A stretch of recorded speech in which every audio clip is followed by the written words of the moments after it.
मेहनत की कमाई और हराम की खाई का इस पूरी धरती पर इससे बड़ा उदाहरण आपको देखने को नहीं मिलेगा। क्या है उदाहरण? सबसे पहले स्क्रीन पर आप ये खबर देखिए। पाकिस्तान से रिपोर्ट आई है कि पाकिस्तान के तट के करीब कराची के आसपास इन्हें बहुत सारा गैस और तेल का भंडार मिला है और जल्द ही इसकी खोज भी ये स्टार्ट करेंगे। और इतना ही नहीं, इन्होंने दुनिया भर के निवेशकों को कह दिया है कि आप हमें 4 से 5 बिलियन डॉलर दे दीजिए, हम इस पैसे का इस्तेमाल करके इस गैस और तेल को ना सिर्फ प्रॉपरली खोजेंगे बल्कि निकालना भी शुरू कर देंगे। इसे देखकर पता नहीं क्यों पाकिस्तान की जनता और मीडिया को ऐसा लग रहा है कि पाकिस्तान अब अगला सऊदी अरब बनने जा रहा है। ये लोग इतना तेल बेचेंगे दुनिया को कि सऊदी अरेबिया, रूस, यूएई सबको पीछे छोड़ देंगे। इन्हें पता नहीं कुबेर का कौन सा खजाना मिल गया। जबकि सच्चाई ये है कि ये पाकिस्तान की सरकार की बेवकूफ़ बनाने की सबसे बड़ी स्कीम है। जब जब ये आर्थिक संकट में जाते हैं, आईएमएफ इनका पैकेज कैंसिल करता है या पैकेज देने से पहले नई शर्तें लगाता है,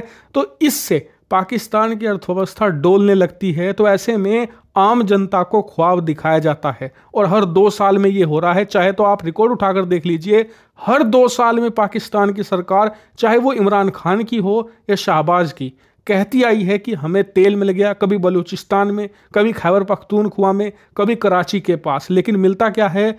कुछ भी नहीं। इसके बदले ये दुनिया भर के निवेशकों को बेवकूफ़ बनाकर हर 2 साल में 4-5 बिलियन डॉलर उनसे निकलवा लेते हैं, जिससे कि किसी तरीके से अपनी अर्थव्यवस्था और कर्जे चुकाने में इन्हें मदद मिलती है। और इससे कुछ दिनों के लिए देश की जनता भी शांत हो जाती है कि कुछ दिनों की तो बात है, उसके बाद तो हमारे पास पैसा ही पैसा होगा। और पाकिस्तान के लोग ये नहीं समझते कि चलो इन्हें 1% को तेल मिल भी गया। मैं कहता हूं कि उतना ही तेल मिल गया जितना यूएई या सऊदी अरब के पास है, तो भी इनकी कमाई नहीं होगी, क्योंकि जितनी भी इनकी तेल और गैस की कंपनियां हैं, चाहे वो सरकारी हो प्राइवेट हो, सारी की सारी गिरवी पड़ी हैं यूएई और सऊदी के शेखों के पास।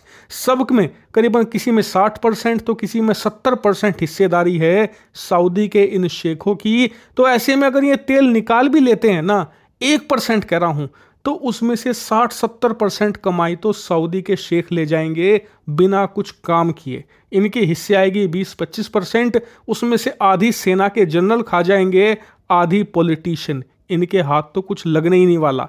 लेकिन इन्हें अगर मुंगेरी लाल के हसीन सपने देखने हैं तो देखते रहिए, क्योंकि वैसे भी इनके लिए कोई उम्मीद बाकी नहीं है।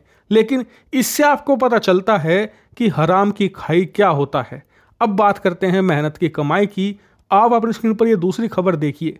एक तरफ जहां पाकिस्तान से रिपोर्ट आई कि जी इन्हें कुबेर का खजाना मिलने वाला है, दूसरी तरफ भारत से खबर आई कि भारत का खजाना पिछले 2 हफ्तों में 10 बिलियन डॉलर बढ़ चुका है। ये कितनी बड़ी रकम है? दरअसल पाकिस्तान का आज की तारीख में टोटल खजाना 8-9 बिलियन डॉलर है टोटल। हमारा 2 हफ्तों में 10 बिलियन डॉलर बढ़ा है और इसी के साथ भारत का खजाना 684 बिलियन डॉलर पर पहुंच चुका है। और खुशी की बात यह है कि इस साल की शुरुआत में हमने अनुमान लगाया था कि हमें हर हालत में 700 बिलियन डॉलर के मार्क को छूना ही है। अच्छी बात यह है कि साल खत्म होने से पहले अभी काफ़ी लंबा वक्त है, सितंबर अभी चला ही है और हम ऑलरेडी 684 बिलियन डॉलर के मार्क पर पहुंच चुके हैं। और जिस रफ्तार से हम आगे बढ़ रहे हैं ना, मुश्किल से 2-3 हफ्तों के अंदर ही, मैक्सिमम 4 हफ्ते यानी कि 1 महीने के अंदर हम 700 बिलियन डॉलर के अपने टारगेट को आसानी से पा लेंगे। और उसके बाद हम कोशिश करेंगे 750 बिलियन डॉलर के रिकॉर्ड को भी तोड़ा जाए, क्योंकि भारत का टारगेट है कि हर हाल में हमारा खजाना इतना बड़ा हो कि वो दुनिया में टॉप 3 में आ जाए। और उसके लिए हमें 750 बिलियन डॉलर का मार्क पार करना होगा। अच्छी बात यह है कि जिस रफ्तार से हम बढ़ रहे हैं उससे ये टारगेट बहुत ही ज़्यादा आसान लगता है और हम जल्द ही इसे भी पार कर लेंगे। लेकिन अच्छी बात यह है कि भारत ने ये काम पाकिस्तान की तरह लोगों को बेवकूफ़ बनाकर, आम जनता को सपने दिखाकर नहीं किया, मेहनत से किया है। भारत के आम लोग कड़ी मेहनत कर रहे हैं फैक्ट्रियों के अंदर, बड़े बड़े प्लांट्स के अंदर, जिनमें सामान बन रहा है अलग अलग प्रकार का। भारत उसे एक्सपोर्ट कर रहा है दुनिया भर में और उस एक्सपोर्ट से हम पैसा कमा रहे हैं, जिससे हमारा खजाना दिन दोगुनी रात चौगुनी रफ्तार से बढ़ रहा है। और हम सभी को गर्व होने चाहिए अपने प्यारे राष्ट्र पर, जो कि पाकिस्तान या हमारे जितने भी पड़ोसी देश हैं उनकी तरह नहीं है।